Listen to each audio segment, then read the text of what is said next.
নমস্কার। 1836 সালের 18ই ফেব্রুয়ারি হুগলি জেলার কামারপুকুরে এক বালক জন্মগ্রহণ করলেন। তিনি দীপ্তকণ্ঠে ঘোষণা করলেন, যত মত তত পথ, আর জীবরূপে শিব সেবা। তিনি অন্য কেউ নয়, তিনি ছিলেন যুগাবতার শ্রী শ্রী রামকৃষ্ণ পরমহংসদেব। আজ 18ই ফেব্রুয়ারি তার শুভ জন্মদিনে চোখের আলোর এই বিশেষ শ্রদ্ধার 1836 সালের 18ই ফেব্রুয়ারি হুগলি জেলার কামারপুকুরে জন্মগ্রহণ করলেন গদাধর চট্টোপাধ্যায়।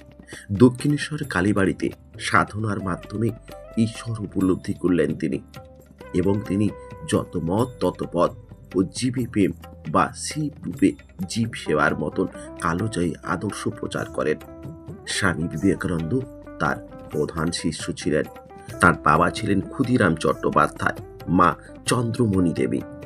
16 বছর বয়সে বড় ভাই রামকুমারের সাথে কলিকাতায় আসেন এবং দক্ষিণেশ্বরে ভবতারিণী কালীবাড়িতে প্রধান পুরোহিত হিসাবে নিযুক্ত হন। তিনি কালী মূর্তিকে জগৎমাতা হিসাবে পুজো করতেন। পরে তন্ত্র, বৈষ্ণব শক্তি এবং অদ্বৈত বেদান্তের মতো বিভিন্ন ধর্মের অনুসরণ করে ঈশ্বরের পরম উপলব্ধি লাভ করেছিলেন। তিনি সারদা দেবীকে বিবাহ করেন, যিনি পরে সীমা নামে পরিচিত হন। সারদা দেবী তাকে গুরু বা দেবতা হিসাবে মানতেন।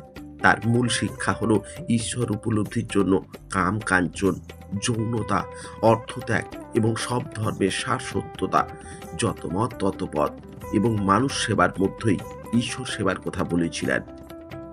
স্বামী বিবেকানন্দ সহ শিষ্যকে তিনি মানব সেবা ও আত্মাধীনতার শিক্ষা দিয়েছিলেন। আজ তার শুভ জন্মদিনে চোখের আলোর এই শ্রদ্ধার্ঘ্য। আজকের প্রতিবেদন এই পর্যন্ত। দেখা হচ্ছে নতুন কোনো পর্বে, নতুন কোনো এপিসোডে। সকলে ভালো থাকবেন। সকলকে নমস্কার।